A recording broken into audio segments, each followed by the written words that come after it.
WDIV and click on Detroit. Local 4 News First at 4 starts now.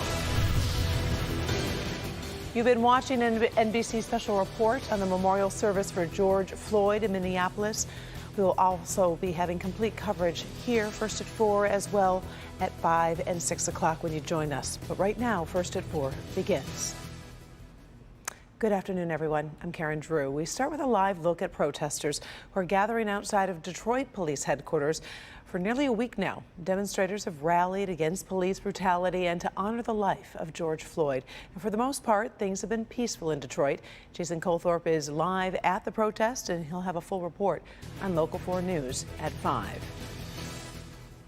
Mayor Mike Duggan praising Detroiters at a press conference today with Police Chief James Craig. Kimberly Gill in the newsroom with the very latest. And Kim, the question here is the mayor going to lift the curfew tonight?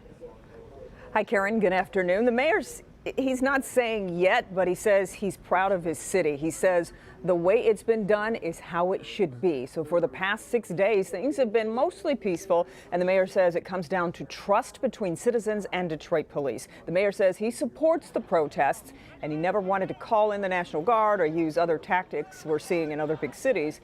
But meanwhile, Chief Craig is reiterating what he has said all week, and that is something he said on Fox News earlier today. Protesters from out of town looking to cause trouble will be punished. The chief also said he's been preparing his team for a moment like this well before George Floyd was killed. We were prepared for this. I won't go into a lot of details, but I will say this. Probably now almost 4 weeks ago, I had a private conversation with my executive team as to what we needed to do.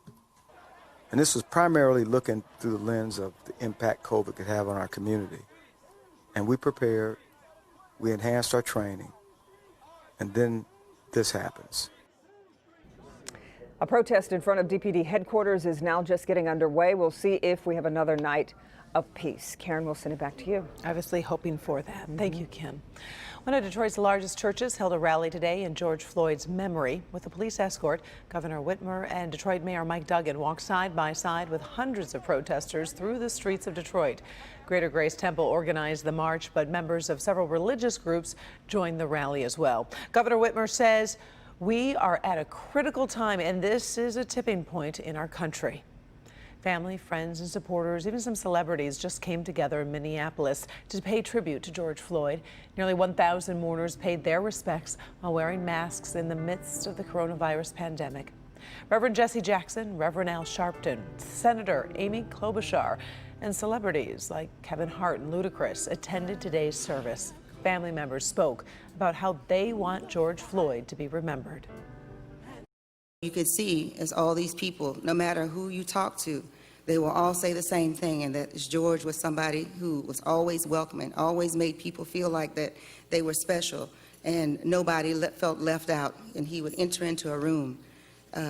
Everybody would feel like they were special. He would embrace them.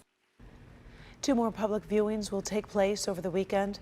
Floyd will be laid to rest on Tuesday. New disturbing details coming to light this afternoon about the moments leading up to the death of Ahmaud Arbery.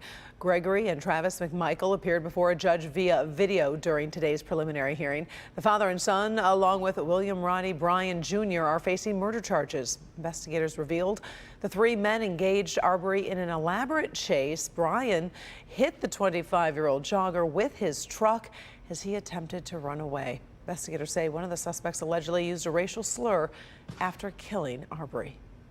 Mr. Bryan said that after the shooting took place, before police arrival, while Mr. Arbery was on the ground, that he heard Travis Michael make the statement. The Justice Department has launched a hate crime investigation in this case. Attorneys for all 3 men say they're innocent. An American detained in Iran for almost 2 years is on his way back home. Navy veteran Michael White traveled to Iran back in 2018 to visit his girlfriend. He was arrested for reportedly insulting an Iranian official and posting private images, then sentenced to 13 years in prison. White is a cancer survivor and was admitted to the hospital with coronavirus symptoms. His mother says he was released to the U.S. today. Earlier this year, the U.S. told Iran to release wrongfully detained prisoners, or it would hold them responsible if they died from coronavirus. Time now for our first look at the forecast. Ben joins us this afternoon. So how long is that sun going to stick with us? I think for a lot of us, Karen, the rest of the day, but the exception is going to be down in the south zone. We've seen a couple showers pop, and there's a couple hanging out right now, although they're not moving all that fast. You see them down there in the northern sections of Lenawee County. Very faint little circle there, and that is about it. That activity in the Saginaw Bay should stay well north of us. So other than an isolated shower in the south zone, we're generally going to be dry tonight, warm, and starting to see that humidity creep up even higher as we head into Friday. Temperatures falling into the 70s by midnight, and tomorrow will be the warmest, most humid, and potentially stormiest that we're going to see in the upcoming forecast. So we'll talk more about that and how strong those storms could be in just a few minutes. Karen? All right. New unemployment numbers show the worst may be over for coronavirus job losses. Nearly 1.9 million people applied for unemployment benefits last week. That's less than last week, but the number of people without jobs is still at a historic high. More than 21 million people are out of a job. In Michigan, more than 41,000 claims were filed. That is a drop of more than 24,000 from the week before. New research on treatments for COVID-19 is constantly being released, and one drug that people are following closely is hydroxychloroquine. Dr. Frank McGeorge joins us now with the results of a newly published study that took a look at using the drug to prevent the infection from developing. Previously published studies have primarily focused on using hydroxychloroquine to treat COVID-19 after someone already developed the infection, and to date they have not been conclusive regarding any benefit. This study moved things up and asked if the drug could prevent an infection after someone was exposed. This randomized double-blind placebo-controlled study was published in the New England Journal of Medicine by researchers from the University of Minnesota. It enrolled 821 people with a high or moderate risk exposure to someone with COVID-19.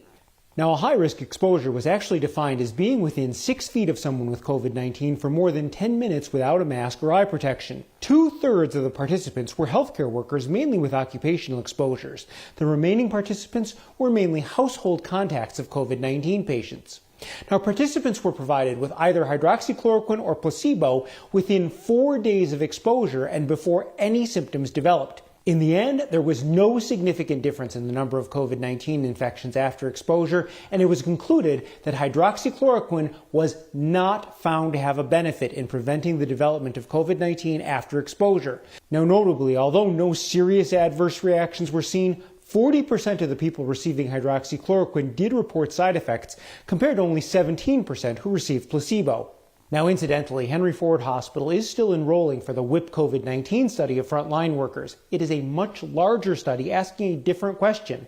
Can hydroxychloroquine help if used before exposure? In fact, I actually took my last pill of the 8-week study today. Back to you. All right, we appreciate it. Thank you, Doc.